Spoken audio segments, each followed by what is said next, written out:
C'est le père Arnaud Montou, prêtre du diocèse de Sens et Auxerre, qui prononce l'homélie.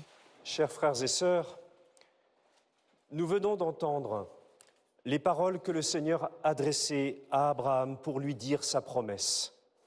Dans celle-ci, nulle justification, nulle preuve ou garantie, simplement un appel à regarder plus loin et plus haut. Le texte de la Genèse nous dit que Dieu le fit sortir et lui dit « Regarde le ciel et compte les étoiles si tu le peux ». Et bien sûr, Abraham ne le pouvait pas.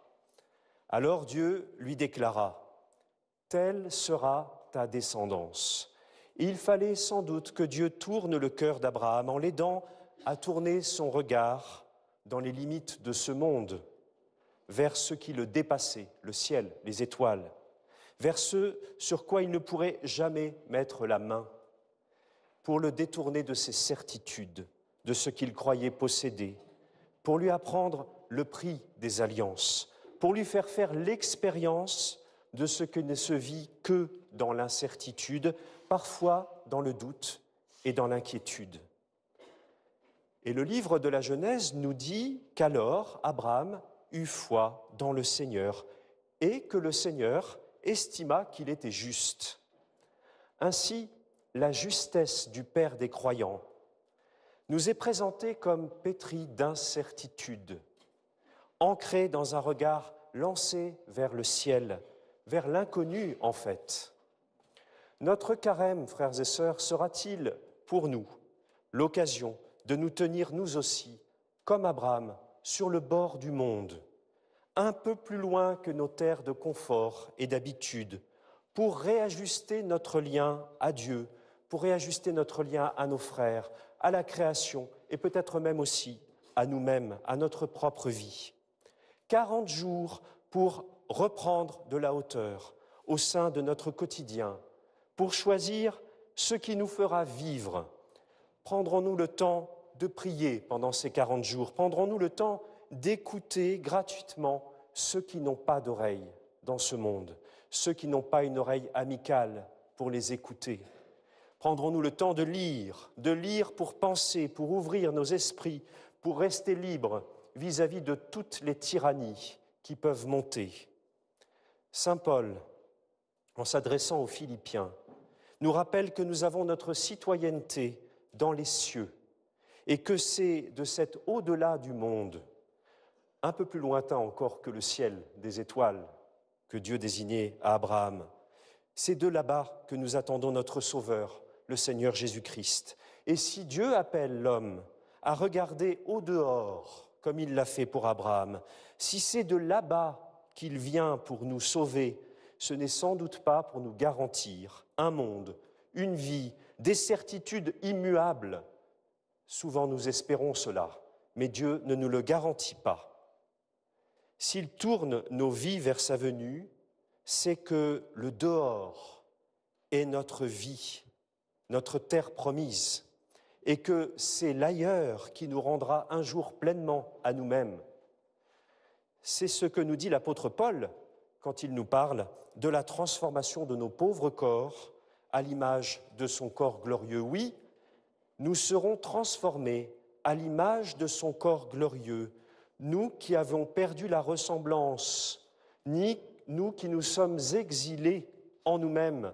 Nous avons vu Dieu venir prendre notre chair. Nous l'avons touché, souvenons-nous de l'évangile de Jean.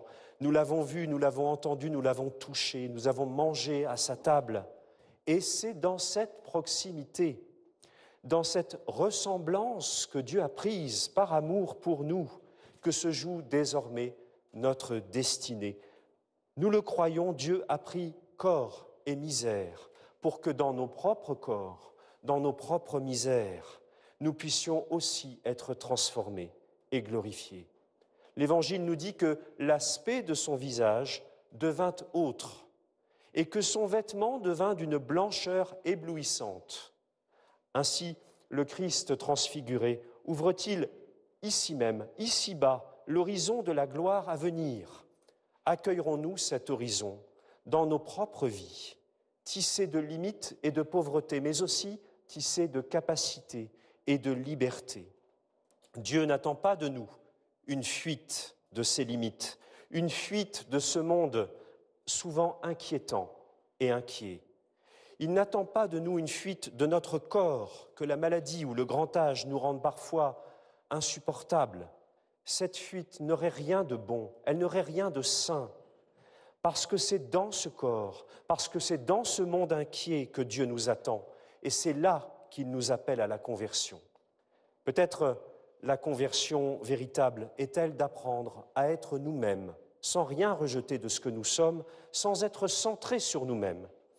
Abraham et Paul nous renvoient à une vie qui n'est pas notre œuvre, mais qui est l'œuvre d'un autre. Ils nous renvoient au fruit d'un ailleurs qui nous échappe. Et il nous arrive pourtant si souvent de consacrer nos plus justes désirs de conversion à des introspections égocentriques. Au soir de sa vie, la poétesse Marie-Noël disait « Au temps où je voyais noir, je musais, après chaque journée, à fouiller, à récurer ma conscience pleine de péchés. Maintenant, je fais autrement mes comptes du soir. Je ne cherche plus mes tâches, mais mes dettes envers ceux qui m'entourent. » Et elle ajoutait « Que de gens aujourd'hui sont venus de bon cœur au secours de mes pauvretés, de ma maladresse, de mon impuissance, les gens qui m'ont fait du bien, plus nombreux tellement que ceux qui m'ont fait du mal. » Alors si nous profitions de ce carême pour regarder vers ailleurs, pour regarder vers ces autres à qui nous devons tant, vers cet autre, le Seigneur, qui nous sauve, y compris de nos prétentions religieuses, à nous sauver nous-mêmes. Nous pourrions chanter alors avec le psalmiste « J'en suis sûr, je verrai les bontés du Seigneur sur la terre des vivants. Espère le Seigneur, sois fort et prends courage, espère le Seigneur. » Amen.